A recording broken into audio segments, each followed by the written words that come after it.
咁今日同大家介紹翻一集常見嘅一啲見底嘅技術形態啦。咁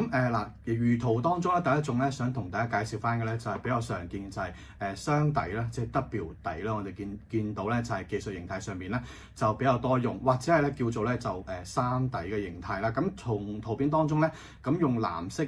圈咗俾大家咧，就比較雙底裏邊比較容易嘅咧係買入點咧就係嗰個黃色嘅位置啦，即係 W 型裏邊咧第二個底部啦嚇。咁大家見得到啦，如果呢度咧可能咧稍微穿個前底咧，但係冇再破落去從而繼續係上漲嘅話咧，咁嗰度嚟緊講嘅話咧，通常成交量未必會太大嘅嚇。咁但係咧就趨勢上面咧就係咧去 W 型底嘅時候咧，佢下跌嘅時候成交量應該係下跌㗎。咁上漲嘅時候咧，咁升越之前個底部咧，應該成交量開始咧再慢慢上漲，然後從而突破翻個前頂嘅位置啦。呢一個區間裏邊咧個成交量應該係上升嘅，而 W 底跌落嚟嗰下咧應該係成交量應該下跌。咁所以大家去配合翻咧技術形態上面咧成交量同埋價格嘅個變化啦，去做翻個判斷啦。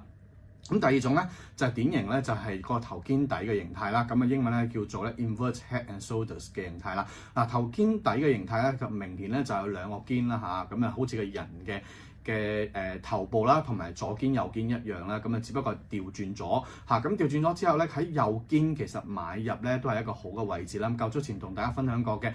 叫做 ONDS 嘅美股啦，咁喺頭肩底嘅形態嘅底部咧，明顯係跌得夠急咧，就5蚊嘅位置啦。咁左肩右肩係大約係6個半到6個7嘅位置啦。咁如果你捕捉到高位，其實咧都升咗咧15蚊半咧，其實都升咗 double 以上嘅嚇，double 以上嗰個捕捉頭肩底嘅嗰個形態右肩買入啦。咁通常右肩買入嘅話咧，咁其實咧再突破埋嗰個叫做咧前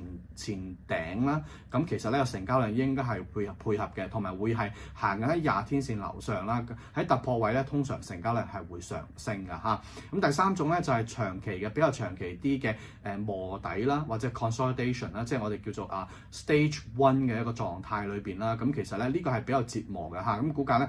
喺低位徘徊啦，咁形成一個咧叫做咧好長嘅圓形嘅底部，唔係 deep V 嚇。如果 deep V 嘅話咧，其實咧佢價格反彈會係好快啦，跌落底部。咁但係佢跌落底部嘅時候咧，其實圓底咧就係磨你嘅意志、磨你嘅信念啦嚇，磨你一個投資者嘅耐性啦嚇。咁如果去到個高位咧，慢慢磨上去咧，其實咧見到佢會行一個咧 cup with handle 有機會嘅形態啦。咁但係我哋咧捕捉個底部嘅時候咧，其實係靠呢個工具啦。咁你唔會知佢圓底究竟個深度係有幾高嘅嚇，唔會知。咁都係靠啲經驗去做翻個判斷，同埋成交量上面咧去做翻個判斷啦。咁第三樣嘢咧就比較容易啲去判斷咧，就係用啲技術指標，譬如係背馳嘅指標啦。咁背馳我哋分別有 RSI 同埋 MACD 嘅背馳啦。咁呢兩種方法咧比較常見嘅嚇。咁我亦都喺我個 Facebook 專頁同大家分享過一啲 RSI 嘅背馳啦，同埋 MACD 嘅底背馳啦。底背馳好明顯，即係價格咧其實係向下行緊，咁但係佢 RSI 啦嚇，咁其實咧就喺低位已經係慢慢逐步係回升㗎啦。咁呢種咧就叫做咧底背馳啦。同時咁 MACD 嘅價格一樣嘅嚇，咁你見到價格下跌，但 MACD 其實咧已經係慢慢上升嘅一個狀態啦，而唔係下跌啦。咁呢啲咧都係話俾你聽，好強嘅信號咧，其實應該係咧見到底部啦價格。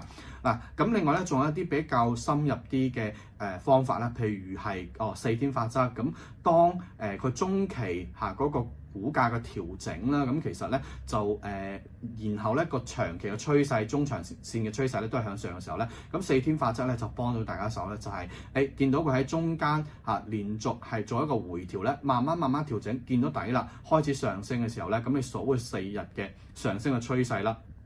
當個4日嘅收市咧都係咧呈一個連續上升嘅趨勢嘅時候咧，咁符合咗呢個4日法則啦。咁呢個就比較複雜少少，咁大家可以上我堂嘅時候咧就教大家啦。咁另外咧就比較容易啲嘅去捕捉咧，就根據一啲系統見底見頂嘅信號啦。咁而見底咧咁我亦都喺我本書咧個投機者的價值裏邊又教咗大家啦。咁見底嘅信號咁今日咧就講呢幾種嘅常見嘅技術見底或者方法咧，就希望幫助到大家。咁如果大家想了解更加多，咁嚟緊咧，我喺呢一個旺角咧會有一個咧就股票班嘅課程啦，咁希望咧大家喺3月29同埋28號咧呢2日咧可以幫助到大家咧就去利用呢一個技術指標判斷到見底嘅信號。多謝大家，拜拜。